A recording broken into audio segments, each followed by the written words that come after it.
All right.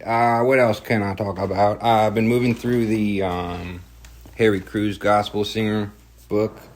I'm not finished with it yet, but I feel like I probably won't want to talk about it again to avoid spoilers. So, the Gospel Singer Harry Cruz, I talked about it once before. It's a 1969 novel about, you guessed it, a gospel singer. And one of the themes that's really shaping up to be the most interesting for me is about this gospel singer grappling with fame. And also, inherently, there's sort of a parallel here where he has this kind of, unbeknownst to him, he has a connection to God, right? He's a gospel singer.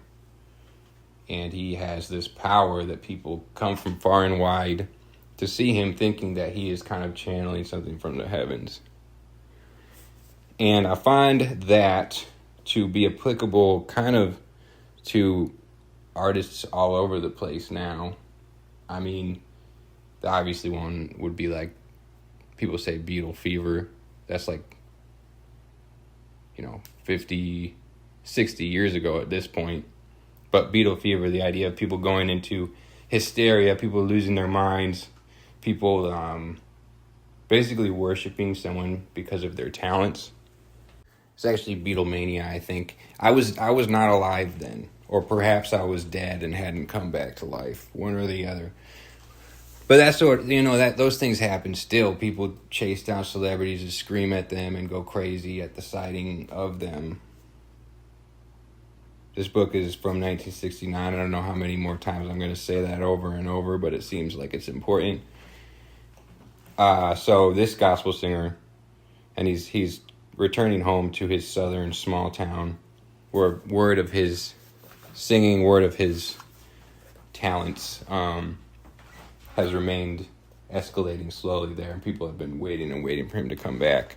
People have been talking about him, and his voice is known throughout the area. But the irony in his quote-unquote blessing is that he actually is pretty far from an angelic figure. In fact, I think he resents his perceived connection to God.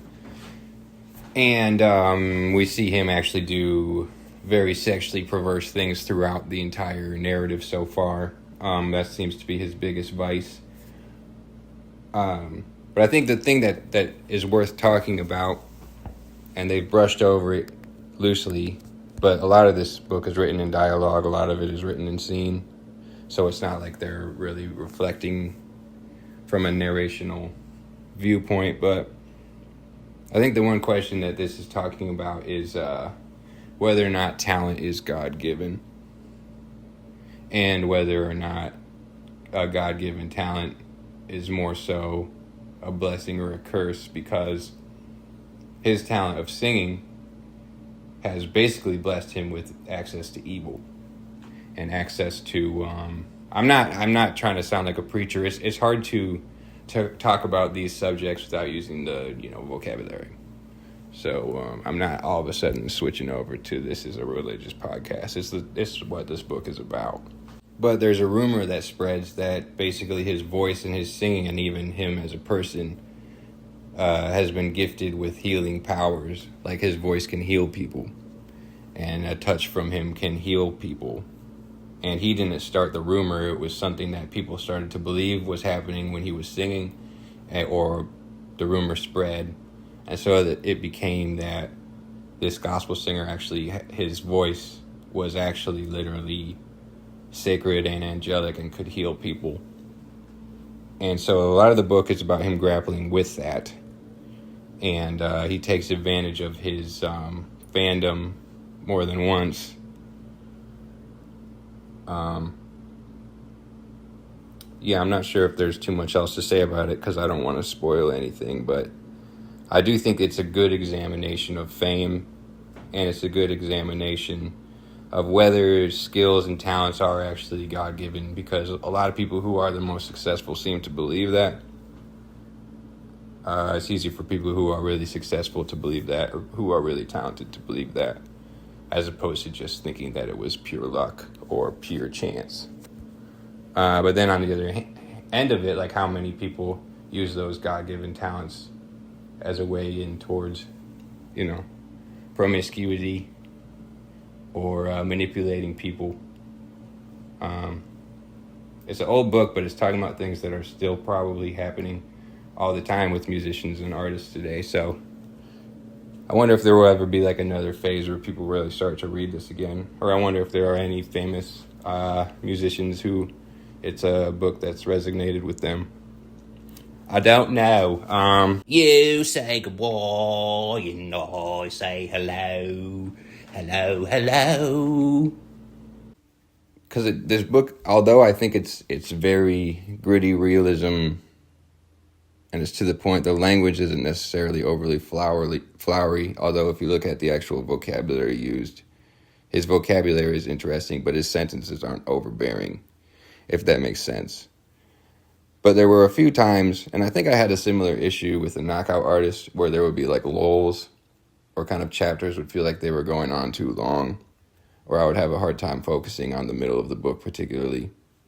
And I think the reason for that was because there were these scenes that were very drawn out with their dialogue, or the time in it was happening in a more realistic way, as opposed to like an abbreviated way, which is more usual now, where it's meant to cater to shorter attention spans or mirror other forms of art that are more fast-paced.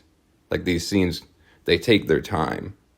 And sometimes you can be wondering why it's taking so long to get through these two characters talking. But then like the little gems within it get revealed, and it's like very impactful what you're learning. I don't know if that made sense, but a couple more things with the themes of the book, because I'm not going to spoil the ending. Or I'm not going to talk about after maybe halfway through the book or whatever I talked about last time.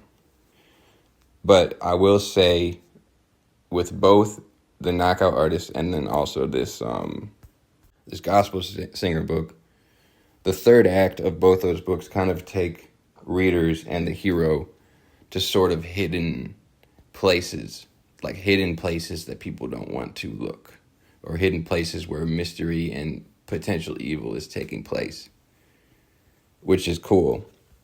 I'm definitely going to read more of his books and see if that kind of follows the same way. But both the two books I've read, it's like the hero is on a journey. There is usually travel involved, or this one he's a traveler and he's returning home in the gospel singer. But by the third act, there's like sort of this thing that's been looming off in the distance. And then finally the character has to face it. And it's both times it's kind of like literal spaces.